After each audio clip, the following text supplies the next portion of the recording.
విజయం నాపై మరింత బాధ్యతను పెంచింది. ముఖ్యంగా రాజమండ్రి పార్లమెంట్ ప్రజలందరికీ పేరు పేరున కృతజ్ఞతలు. రాజమండ్రి పార్లమెంట్ స్థానం అభ్యర్థినిగా నన్ను ఎంపిక చేసిన బీజేపీ పెద్దలకు ప్రత్యేక ధన్యవాదాలు. రాజమహేంద్రవరం నగరాన్ని ఆధ్యాత్మిక క్షేత్రంగా అభివృద్ధి పరిచేందుకు నా వంతు కృషి చేస్తాను. ప్రజలకు సంక్షేమం, అభివృద్ధి అందిస్తూ ఈ 5 ఏళ్ల కాలంలో రాష్ట్రంలో సుపరిపాలన అందించే విధంగా ఎన్డీఏ కూటమి పనిచేస్తుంది. సోదర సోదరీమణులందరికీ ముందుగా నా నమస్కారాలు నేను తెలియజేస్తున్నాను. ఈనాడు సార్వత్రిక ఎన్నికల ఫలితాలు వెలువడ్డాయి. నేను ఆంధ్ర రాష్ట్ర ప్రజలకి హృదయపూర్వకంగా నా ధన్యవాదాలు నేను తెలియజేయదలుచుకున్నాను. ఎందుకంటే నిజంగా రాష్ట్ర అభివృద్ధికి పెద్దపీట వేస్తూ, ప్రజా సంక్షేమానికి పెద్దపీట వేస్తూ ఎవరైతే ప్రజా హితపాలనని అందించగలరో అటువంటి కూటమి అయినటువంటి భారతీయ జనతా పార్టీ, తెలుగుదేశం మరియు జనసేన కూటమికి అనూహ్యమైనటువంటి విజయాన్ని అందించినటువంటి సందర్భంలో పేరున తెలుగు ప్రజలందరికీ కూడా నా ధన్యవాదాలు నేను తెలియజేయదలుస్తున్నాను.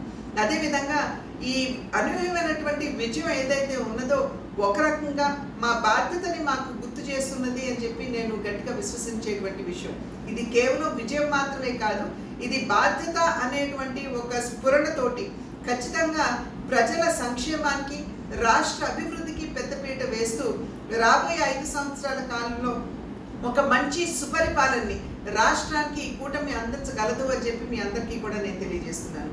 అదేవిధంగా రాజమహేంద్రం వంటి ఒక మంచి పార్లమెంట్ నియోజకవర్గానికి నన్ను అభ్యర్థిగా ఎంపిక చేసి నాకు ఇక్కడ పోటీ చేసేటువంటి అవకాశం ఇచ్చినటువంటి భారతీయ జనతా పార్టీ జాతీయ నాయకత్వానికి కూడా నేను నా హృదయపూర్వక ధన్యవాదాలు నేను తెలియజేస్తున్నాను. రాబోయే 5 సంవత్సరాల కాలంలో రాజమహేంద్రవరం అభివృద్ధికి నేను ఖచ్చితంగా అంకిత భావంతో కట్టుబడి పనిచేస్తాను అని చెప్పి తెలియజేస్తూ, ఒక సాంస్కృతిక క్షేత్రంగా, ఒక గొప్ప ఆధ్యాత్మిక క్షేత్రంగా రాజమహేంద్రవరాన్ని తీర్చిదిద్దడానికి నా వంతు కృషి చేస్తాను అని చెప్పి నేను తెలియజేస్తూ, మరి ఒక్కసారి తెలుగు ప్రజలకి, అదేవిధంగా రాజమహేంద్రవరం పార్లమెంట్కి పోటీ చేసే అభ్యర్థినిగా నన్ను ఎంపిక చేసినటువంటి భారతీయ జనతా పార్టీకి నా ధన్యవాదాలు తెలియజేస్తున్నాను.